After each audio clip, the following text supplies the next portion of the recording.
Irmãos e irmãs, o Evangelho de hoje é o início do Sermão do Monte, do Sermão das Bem-aventuranças, que é, resumidamente, o trecho de hoje, Esses 12 versículos, os 12 primeiros versículos do capítulo 5 de São Mateus, onde estão as 9 bem-aventuranças de Jesus. Mas o sermão feito na montanha aos discípulos e às multidões é todo o capítulo 5, 6 e 7 de São Mateus. E nós vamos lê-lo agora ao longo dessas próximas 2 semanas, O aprofundamento das bem-aventuranças. Então, nesse evangelho de hoje nós temos o projeto de vida de Jesus. Esse evangelho, no primeiro momento, ele é quase que poético, Ele pode vir a parecer para nós uma mera poesia, uma quimera de um homem bonzinho, A quimera de um homem blasé, de uma pessoa que está na fleuma. Bem-aventurados os pobres, bem-aventurado quem chora. Aí a gente escuta, acha bonito, mas não acha viável.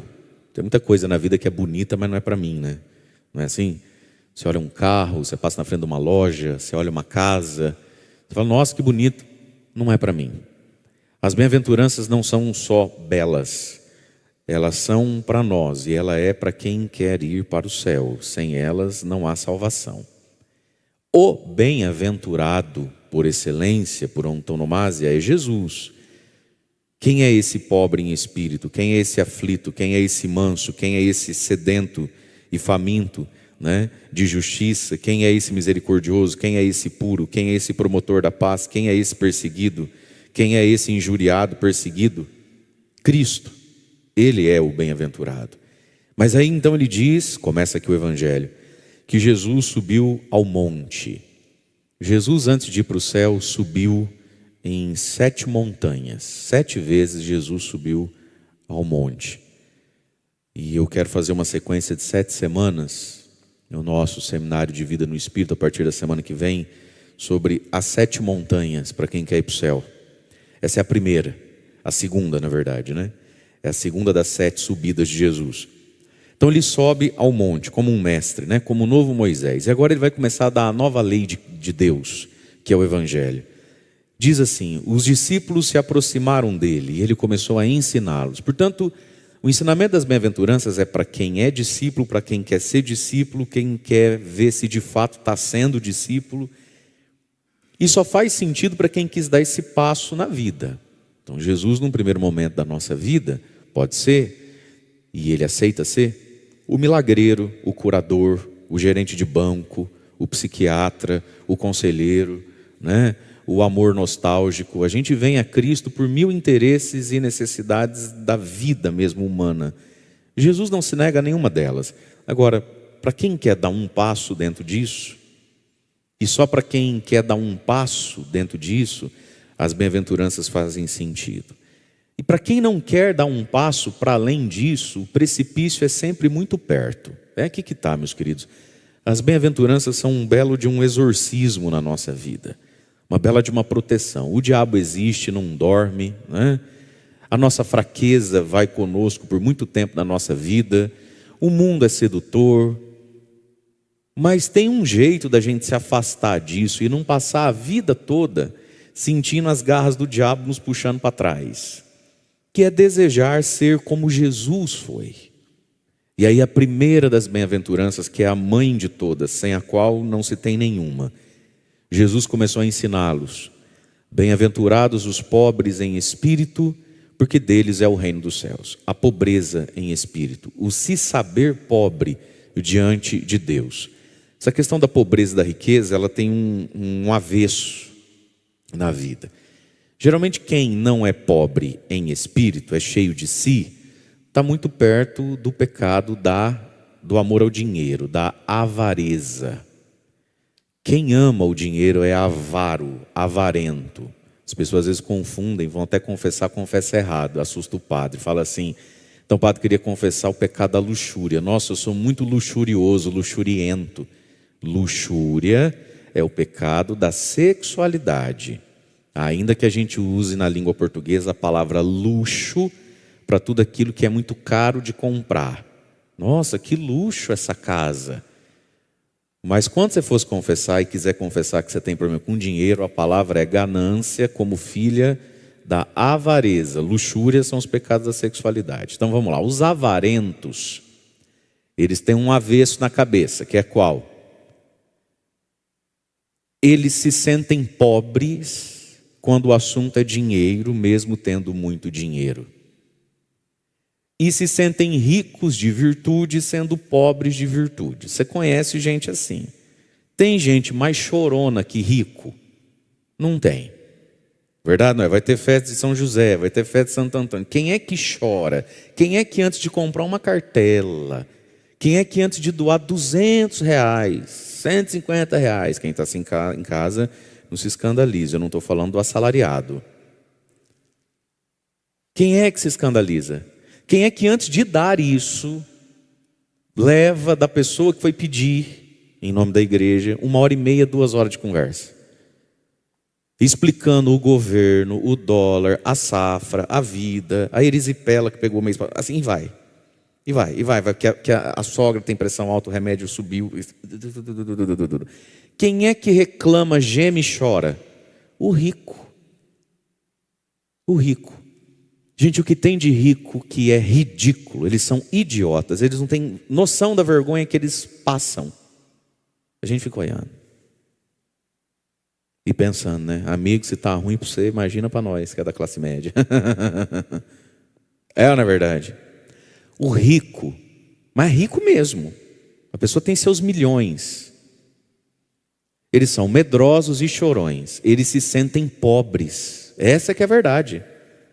Se sentem pobres daquilo que tem muito e daquilo que eles têm pouco, que é a virtude, fé, esperança, caridade, temor a Deus. Eles se sentem ricos.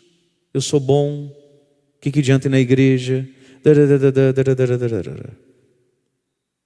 A primeira das virtudes, bem-aventurados, ou seja, felizes, bem encaminhados na boa estrada da vida. Em italiano, aventura é um jeito de dizer caminho. Na língua portuguesa, aventura significa o caminho arriscado, né? Nossa, foi uma aventura, o povo que vem de longe do Piquiri, todo diz, nossa, que aventura que é chegar aqui, né? Então, é um caminho que é meio incerto. Mas aventura é a estrada. Então, na boa estrada da vida, e se a gente quiser, na boa aventura, aventura mesmo, feliz, bem encaminhado, os pobres em espírito, ou seja, os que não são reféns, nem escravos do dinheiro, e os que se sabem pobres diante de Deus, pobres da virtude, pobres da santidade. Então, portanto, aquele que sabe o que deveria pedir a Deus, porque sou pobre. Porque o que o pobre faz? O pobre pede. Quem é pobre, pede. Então, bem-aventurados os que sabem pedir diante de Deus. Pedir o quê? Pedir em relação à minha pobreza. Qual é a minha pobreza? A pobreza da virtude, a pobreza da comunhão com Deus, da proximidade com Ele. Então Jesus diz, felizes os. São 9 bem-aventuranças. No Novo Testamento, na verdade, nós temos 50 bem-aventuranças diferentes. Essas 9 condensam as 50. E a primeira de todas é essa, sem a qual não há nenhuma: ser pobre, desapegado dos bens materiais, não refém deles, e pobre diante de Deus, como um mendigo diante de Deus, que sabe o que deve pedir. Da pobreza nasce a fé, da pobreza se alimenta a fé, desta pobreza, que na verdade é um profundo realismo da vida, né? Nós vemos essa pobreza que produz humildade, fé, confiança, entrega, na primeira leitura. Nós começamos hoje na primeira leitura, a leitura do livro dos Reis, e vai até quarta-feira da semana que vem. Trechinhos onde está selecionado o livro dos Reis, a história do grande profeta Elias, né? Para os judeus, Elias, junto com Moisés, junto com Abraão, é o maior dos profetas, né? Elias é algo muito presente e muito vivo até hoje no judaísmo, tanto que quando nasce o menino e vai circuncidar o menino, que é o batismo deles, a circuncisão do filho homem, quando se faz lá o almoço, todo o rito para circuncidar o menino, se prepara a mesa, e tem sempre uma cadeira vazia, bem bonita. É a cadeira de Elias. Elias está conosco espiritualmente. Então, Elias é o grande profeta para eles, né? O profeta do fogo, o profeta do Monte Carmelo. Então, de hoje até quarta da semana que vem, a primeira leitura sempre é um trecho e a narrativa da história de Elias, que começa aqui Elias tendo o seu entrave, né? O antagonista de Elias, que é Acabe, com a sua esposa maluquinha Jezabel. E aí Elias tem um gesto que o coloca a todos e coloca ele mesmo num estado de pobreza. Ele vai dizer a Acabe, o rei idólatra, o traidor de Deus: pela vida do Senhor, o Deus de Israel, a quem eu sirvo, Acabe, não haverá nestes anos nem orvalho, nem chuva, senão quando eu disser e rezar de novo para chover. E lá vão-se então 3 anos e 6 meses sem chuva. 3 anos e 6 meses sem chuva também para Elias. Ele também vai entrar na seca agora, na pobreza, numa profunda dependência de Deus. Veja, Acabe tinha os profetas de Baal, não é? E Acabe estava aceitando qualquer um que quisesse ser profeta da sua idolatria, quisesse ser pregador das suas maluquices. E Acabe era um homem muito rico. Elias, já tido como profeta e homem santo, não se dobra a Acabe. Quanto custou a Elias não se vender a Acabe? E não se vender ao povo, que todo mundo descambou para o lado do Acabe. Custou a pobreza, né? Custou o abandono de tudo. Porque olha o que vai acontecer na vida de Elias. A partir ali do versículo 2. Estamos no primeiro livro dos Reis, capítulo 17, agora no versículo 2. E a palavra do Senhor então foi dirigida nesses termos a Elias, que deu esse passo de fé. Eu vou confiar em Deus e não no Acabe. No que vai dar isso aqui, não sei, mas no Acabe não, Deus sim. Versículo 3, Deus diz: parte daqui e toma a direção do oriente e vai se esconder junto à torrente de Carite, que está de frente ao Jordão. Lá beberás da torrente, e eu ordenei aos corvos que te deem alimento. Elias partiu e fez como o Senhor Deus havia mandado, e foi morar junto a uma torrente, um córregozinho, em Carite, que está de frente ao Jordão. Os corvos traziam-lhe pão e carne, tanto de manhã como de tarde.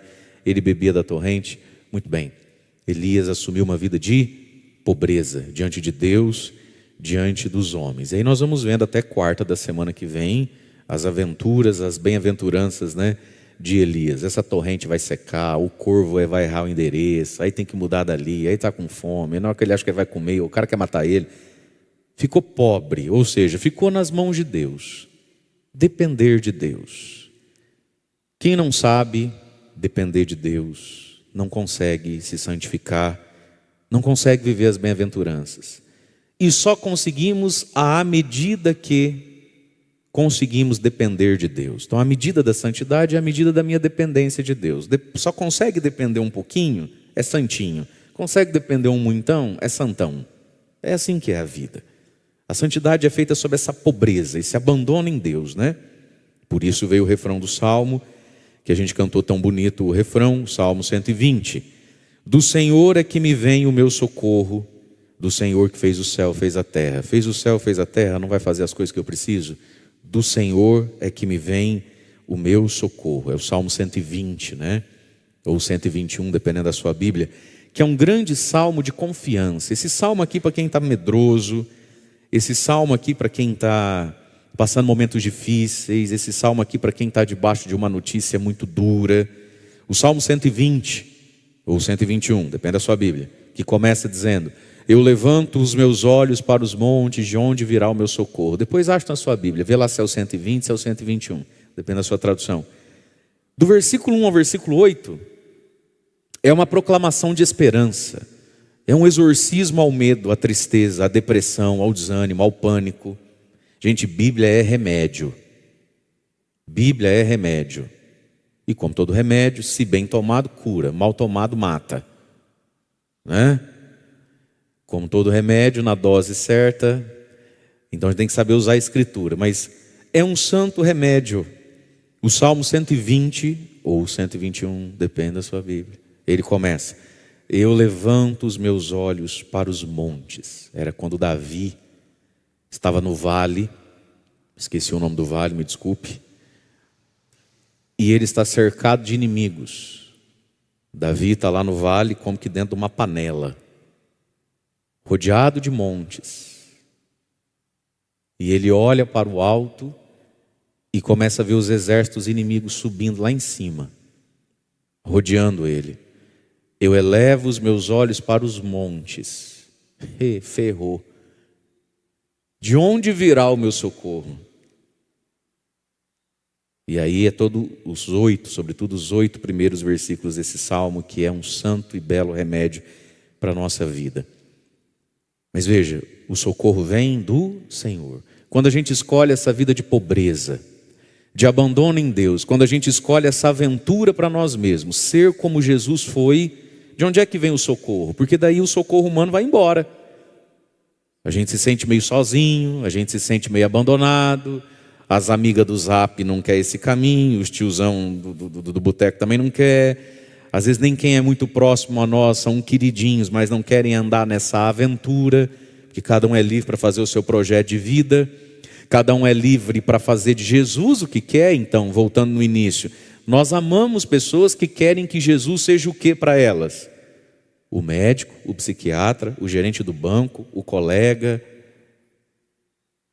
Tem gente que não quer que Jesus seja mais que isso, mas você quer. Então o caminho da fé, às vezes, ele é um caminho um tanto quanto solitário, né?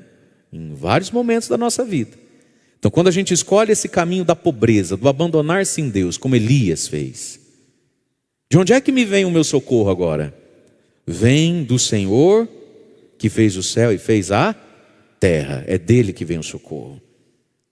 E aí vem o salmo: eu levanto os meus olhos, de onde vem o meu socorro? Do Senhor vem o meu socorro. Ele fez o céu, fez a terra, ele fez muito mais que esses montes aqui. Ele não deixa tropeçarem os meus pés nessa aventura da fé. E não dorme quem me guarda, quem me vigia. Aí Davi exclama: ó, não dorme nem cochila o guarda de Israel, o meu guarda. Então, quando a gente quer andar nesse caminho das bem-aventuranças, ele livra o nosso pé do tropeço. E ele não dorme nem cochila. Aí ele continua dizendo para a própria alma dele: o Senhor é o teu guarda, o teu vigia. Ele é uma sombra protetora à tua direita. Vai, Davi, vai na bem-aventurança. Não vai ferir-te o sol durante o dia, confia, nem a lua através da noite. O Senhor te guardará de todo mal. Ele mesmo vai cuidar da tua vida. E Deus te guarda nessa bem-aventurança. Na partida, guarda na chegada, te guarda desde agora, te guarda para sempre. Deus é o guarda de quem quer andar nessa estrada das bem-aventuranças. Bom, colocada a primeira bem-aventurança, a pobreza então, o abandono em Deus. Jesus diz: bem-aventurados os pobres em espírito, deles é o reino dos céus. O reino do céu tem proprietário, tem dono. Os pobres em espírito, né? E aí vem os frutos dessa escolha na vida.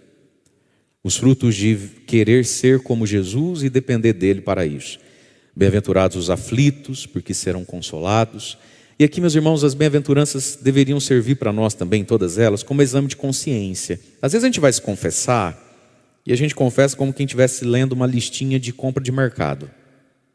Chega lá, escreve umas coisas sem contrição nenhuma, sem profundidade nenhuma. E não que aquilo que você escreve na listinha de confissão você não deva continuar escrevendo, porque aquilo é pecado. Mas veja, as bem-aventuranças deveriam fazer parte do nosso exame de consciência. Então vamos voltar na primeira. Bem-aventurados os pobres em espírito, deles é o reino dos céus. Eu sou pobre. Eu consigo olhar para a minha vida e reconhecer atitudes minhas que é falta de pobreza, da pobreza da bem-aventurança, em relação a dinheiro, bens materiais, marca, né? Luxo. Aí não o luxo da luxúria, o luxo do valor das coisas.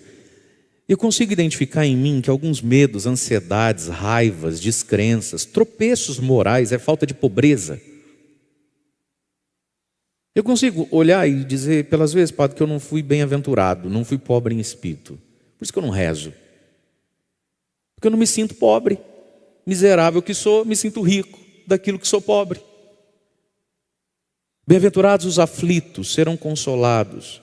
As aflições que vêm do andar com Deus. Eu espero de Deus o consolo, ou se Deus não me consolar já, agora, eu me revolto, eu blasfemo. E só, o que eu quero com o consolo de Deus? No fundo a gente até acredita no consolo de Deus, mas o negócio também é do consolo dos outros. Essa que é a verdade. Deus está me consolando, Deus está me sustentando, mas eu estou mendigando o consolo dos outros, a aprovação das pessoas. Bem-aventurados os mansos, possuirão a terra. Eu consigo reconhecer em mim falta de mansidão. Jesus diz que só os mansos possuem. O contrário da mansidão, né? Que é a ira, o ímpeto, a violência, a força, a ansiedade. Santo Agostinho diz: nunca tente conseguir por mal aquilo que você não conseguiu por bem. Com uma pessoa, com alguma situação, né? Você tentou por bem na conversa. Não deu, não tenta por mal. Nada do que você conseguir por mal vai fazer bem. E nada se consegue por mal. Escapa dos dedos, né? O que possui é a mansidão. Então, fazer um exame de consciência sobre a mansidão. E o que nos tira a mansidão? A falta da posse. No querer possuir a terra, no querer possuir uma amizade, no querer possuir o coração do outro, no querer possuir a paz e a ordem dentro da minha casa. Às vezes a gente vai nesse caminho esquecendo da mansidão. Bem-aventurados os que têm fome e sede de justiça serão saciados. Qual é a minha fome, qual é a minha sede? Eu tenho fome e sede de ajustar. Justo na Bíblia é o santo cumpridor da lei. José era homem justo, cumpridor de Deus, né? Eu tenho fome e sede disso, ou pode ser amanhã, né? Isso pode ser amanhã, né? Não ajustei até hoje, né, mulher? Não casemos até hoje, né? Não, deixa para o ano que vem, nós faz esse curso. Fome e sede de justiça. Fome e sede nos movem, não é? Quando tem fome, quando tem sede, a gente se mexe. A criança, quando tem fome, ela não quer saber se é 4 da manhã e está frio, ela vai te acordar. Fome, sede, cura essa jacuzice, essa timidez. Eu não pedi, padre, porque eu fiquei com vergonha. Tá bom, você ficou com vergonha porque não estava com fome. Quem de nós nunca recebeu às portas de casa alguém que falou assim: eu estou com uma vergonha, mas você não tem um prato de comida? Quem de nós nunca ouviu isso? Olha, moça, você desculpa, eu fico até com vergonha. A pessoa nem te olha, ela fica olhando para o pé, mas ela pede, porque está com fome. Fazer um exame de consciência das nossas fomes, das nossas sedes. E Jesus diz: feliz, na boa estrada da vida, quem tem fome e sede da justiça de Deus, serão saciados. Bem-aventurados os misericordiosos, porque alcançarão misericórdia. Irmãos, aqui tem um princípio espiritual muito presente na nossa vida. Quem é misericordioso vai alcançar a misericórdia de Deus, dos outros, com o qual usou misericórdia. Presta atenção nisso. E quem usa de misericórdia com quem conhece, porque eu só posso usar de misericórdia com quem eu estou vendo, né? Quem usa de misericórdia com quem conhece, vai alcançar e receber misericórdia de quem nem imagina. Nós necessitamos trombar com misericórdia ao longo da vida. A gente nunca sabe no que seremos miseráveis. A gente nunca sabe qual misericórdia a gente vai precisar. Se é para a nossa vida física, se é para a nossa vida moral, se é para a nossa vida religiosa. A gente nunca sabe qual miséria vai nos alcançar, qual miséria vai nos vencer. Bem-aventurados os misericordiosos, alcançarão misericórdia de Deus, alcançarão misericórdia de quem usou, de quem eu usei de misericórdia com misericórdia se paga, mas alcançarão misericórdia ao longo da vida de onde nem imagina. Vem misericórdia de Deus para nós, através de Deus, Deus mesmo, através de pessoas, porque usou de misericórdia, né? E Jesus fala muito isso no Evangelho, usar de misericórdia, como se a misericórdia fosse algo em nós que está guardado, igual uma roupa no guarda-roupa. Você escolhe usar de misericórdia. Misericórdia é todo ato, palavra, movimento meu, que consola, restitui, encobre, levanta uma miséria do outro. Uma miséria do outro. Porque às vezes, quando você está com o coração azedado contra alguém, tretado, como a gente diz, com alguém, você não consegue perceber que no fundo nessa história o miserável é ele, o envergonhado é ele. Porque quem está na condição ali de derrotado, de pedir desculpa, olha, é ele. Como é que a gente nega misericórdia a quem veio pedir misericórdia? Como é que a gente devolve só elegância a quem nos pediu misericórdia? Porque às vezes na vida a gente acha que a gente é misericordioso, mas a gente não é. A gente é elegante. Tem o barraqueiro, não tem um barraqueiro? Tem o barraqueiro, tem quem gosta de um barraco. Agarrar no cabelo, dedo na cara, pegar uma faca, tacar um copo, sai daqui, não aparece mais. Tem. Aí você fala, não, padre, eu não sou assim não, eu sou misericordioso. Será? Muita gente não é misericordiosa também sem não sendo barraqueira. Tem gente que é elegante. Estende a mão, dá a pontinha do dedo, fala 2 ou 3 elegâncias, fica aí ou fica aqui. E a gente não dá misericórdia, a gente dá uma elegância ao miserável que veio pedir a nossa misericórdia. Só que na vida, minha gente, nós vamos precisar receber, vez ou outra, muito mais do que elegância. Nós vamos precisar receber misericórdia. Alcançarão misericórdia. Então, a gente é misericordioso ou a gente é elegante, né? Bem-aventurados os puros de coração, porque verão a Deus. A vida pura, a vida límpida, a vida transparente. Essa pureza aqui é a pureza moral como um todo. Então, ser puro é ser sem prestações, é ser à vista. Entende? Ou tudo que eu faço, tudo que eu peço, eu não digo tudo que eu queria dizer. Depois que eu vejo que a pessoa amoleceu, é que eu termino de dizer o que eu quero. Você fala de pureza. Você conhece gente assim? Tudo que a pessoa pede, tudo que ela fala, tudo que ela explica, você sabe que ela não está falando tudo. Não tem assim? Você fala, aí tem. Eu não sei o que tem, mas tem. Não dá 2, 3 dias, tinha. Aí a pessoa termina de dizer. Filho, adolescente, criança, os jovens sem vergonha são muito assim quando quer algo do pai e da mãe, né? Eles vêm, contam 85% da história, né? Aí na hora que não tem mais como voltar, então, pai, eu esqueci de falar. Fulano vai também. Você fala, o quê? Não, com fulano você não vai. Ai, pai, mas agora como é que faz? Aí tem sempre uma mãe besta também para falar, ai amor, agora já comprou a passagem também, o que vai fazer? Isso é falta de pureza. A má intenção, né? A má intenção. Mas essa pureza da personalidade também está posta aqui dentro da pureza afetiva sexual, o exercício da nossa afetividade de homem e de mulher. Puros de coração, porque verão a Deus. Então, a quantas anda a nossa castidade, os nossos olhares, o nosso relacionamento com o nosso corpo, com o corpo do outro? Porque Jesus diz, quem é puro vê a Deus, quem está impuro não vê a Deus. O pecado da impureza produz tédio e preguiça, né? A falta de pureza produz uma cegueira, a pessoa não vê mais a Deus, Deus some do horizonte da pessoa. O pecado da impureza, ele mata o pecado da piedade em nós. Pessoa piedosa, né? Então ela tem uma piedade interior com Deus. Quando vai para a impureza, essa piedade vai embora. A gente fica seco, entediado e preguiçoso.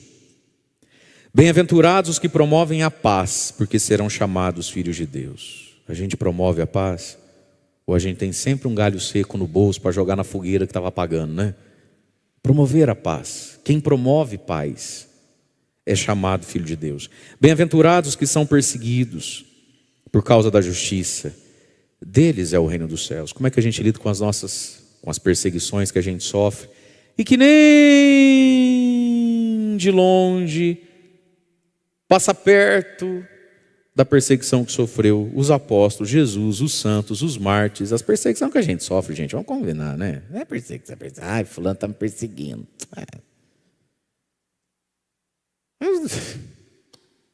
Combinemos, né? E por que as nossas perseguições nos assustam tanto assim? Por causa dos nossos apegos, pela nossa falta de pobreza. Mas como é que a gente lida quando a gente é perseguido por causa do Evangelho? Às vezes bate uns desânimos, uns desespero, uns vitimismo. Aí precisa marcar um horário com o padre. Aí precisa conversar com a senhorinha da intercessão da RCC. Será que tem inveja sobre mim? Deve ter. Tem gente invejosa de tudo. Sei lá se tem. Isso é problema. Uma perseguiçãozinha por causa de Cristo. Não dá para aguentar, não. Jesus não merece nada de nós. Bem-aventurados sois vós, disse Jesus, quando vos injuriarem, perseguirem, e até mesmo mentindo, disserem todo tipo de mal contra vocês por causa de mim. Não marca horário com o padre, não. Olha o que diz Jesus: alegrai-vos, exultai, vai ser grande a tua recompensa no céu. Gente, tem gente que está aumentando a nossa recompensa no céu. Sabe aquela pessoa ingrata? Sabe, né? Você fez tudo, você ajudou, você estendeu a mão, você olha para ela assim e fala: não estaria aí sem eu, né? Essa que é a verdade. Não estaria aí sem eu, não estaria. E a pessoa ficando indiferente, ingrata, te agulhando, te não sei o quê. Às vezes você fala assim: gente, eu não sei o que eu fiz, não sei em que ponto da estrada isso aconteceu, eu não sei. Coisa chata. E você nem queria sentir a chateação, mas você sente. Porque o ódio, o azedume alheio, ele pega na gente. Não tem dizer que não pega, que pega. Você acha que um Padre Pio da vida, de vez em quando, não olhava um frei que olhava de cara feia para ele, e o Padre Pio não tinha que... É todo mundo. Gente, Jesus está dizendo: você está sendo injuriado por causa de mim. Porque, pequeno parênteses, nossa, pai, estou sendo tão perseguido, tão injuriado lá no meu trabalho. Mas não é por causa de Jesus, não. É porque a tua língua não cabe na boca. Isso é por causa disso. É a tua língua que não cabe na boca. Você não cumpre com o prometido. Você é displicente no que faz. Você é sementinha do mal. Você não usa de misericórdia com ninguém. Você não tem paciência e se orgulha de ter o pavio curto. Aí agora o povo está em cima de você. Ninguém te quer. Aí você vem botar: não, porque eu sou uma pessoa de Deus. Vai ver que é por isso, porque eu acho que lá eu sou o único que vai na igreja. Ninguém nem lembra que você vai ou não vai na igreja lá. Relaxa, o teu problema é outro. Fecha parênteses. Injuriado. A pessoa não te deixa em paz, ela não te esquece. Perseguido. Meu Deus, eu não posso atrasar um minuto. Não pode, você não pode. Você não pode, todo mundo pode, você não pode. Perseguido. Até mesmo a mentira. E todo tipo de mal ser dito. Porque, gente, depois que o demônio vê que não me pega mais com prazeres e coisas, ele quer nos pegar no ego. Não é gostoso saber que tem gente me injuriando, perseguindo e que falou mal de mim. Não é gostoso. O demônio eterno em nós é o ego, é aqui dentro. Então disserem todo tipo de mal contra vós, por causa de mim, disse Jesus. E sim, às vezes por causa de Cristo é para passar poucas e boas mesmo. Jesus disse o quê? Alegrai-vos, exultai, sua recompensa vai ser maior no céu. Tem gente aumentando o nosso galardão, tem gente aumentando a mansão que vamos morar no céu. Nem sabe que está fazendo isso, né? Mas nós precisamos saber. Alegrai-vos e exultai. Então, para o nosso exame de consciência, de onde é que vêm as nossas tristezas e a nossa falta de exultação? Porque falaram, porque disseram, eu só quis ajudar a falar isso. Ok, mas aqui tem um exame de consciência então. O bem-aventurado consegue se alegrar e exultar diante dos perrengues dessa aventura que é ser como Jesus foi. Grande é a recompensa. E aí Jesus diz: alegrai-vos e exultai, porque do mesmo modo, igualzinho fez o que estão fazendo com você, fizeram com Elias. Do mesmo modo perseguiram os profetas que vieram antes de vós. Você está sendo tratado igual profeta. Tem gente que te colocou na prateleira dos profetas. Isso é uma honra. Isso é uma honra. E veja, meus irmãos, o mundo não gosta dos profetas. O mundo não gosta da santidade. O mundo não gosta da virtude. Muita gente gosta. Muita gente reconhece, muita gente valoriza. Às vezes você é reconhecido e valorizado e nem sabe. Tem gente que às vezes olha para você e se inspira em você e ela nunca apertou sua mão. Quantas vezes eu escuto isso? Nossa, Pato, esses dias eu estava na missa, distraída, nervoso, não sei o quê. Aí lá pelas tantas eu olhei, tem uma senhorinha, Pato, tem uma velhinha, eu não sei o nome dela. Ela sempre senta assim umas 3 fileiras para frente de mim, mas à esquerda. Nossa, Pato, eu olhei para aquela velhinha, na hora de levantar, ela levantou devagar. Falei, oh meu Deus, eu aqui reclamando, olha, vem a pé ainda. Não é assim? Você vem numa missa, você vê um casal com 2, 3 crianças. Né, Renan? Sentando, né, Renan? Pelos cantos, para cuidar das crianças. Você fala, olha, que coragem, né? Um chora, o outro balanga no braço, a pessoa está ali, com um braço segura a criança, com o outro canta glória lá, com a mãozinha lá em cima. Olha que coisa. Parabéns, isso aí deve... A pessoa às vezes nem sabe o seu nome, nunca vai apertar sua mão.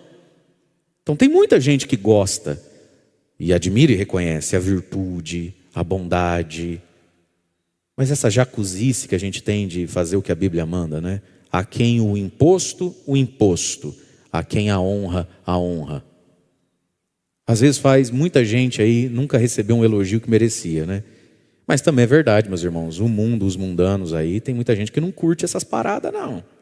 Tem muita gente que olha para as bem-aventuranças e vê nela o quê? Uma cafonice, coisa brega, isso é para velho, isso é para fraco, isso é para gente iludida.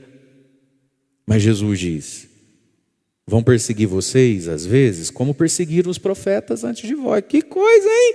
Você não era nada na fila do pão, veio para Jesus te curar uma dor de cabeça, veio aqui para Jesus desencapetar um marido ruim que você escolheu, veio aqui falar de dívida e boleto, foi gostando, ficou, ó, já subiu para o patamar, já foi para a prateleira dos profetas, hein? Que coisa, hein?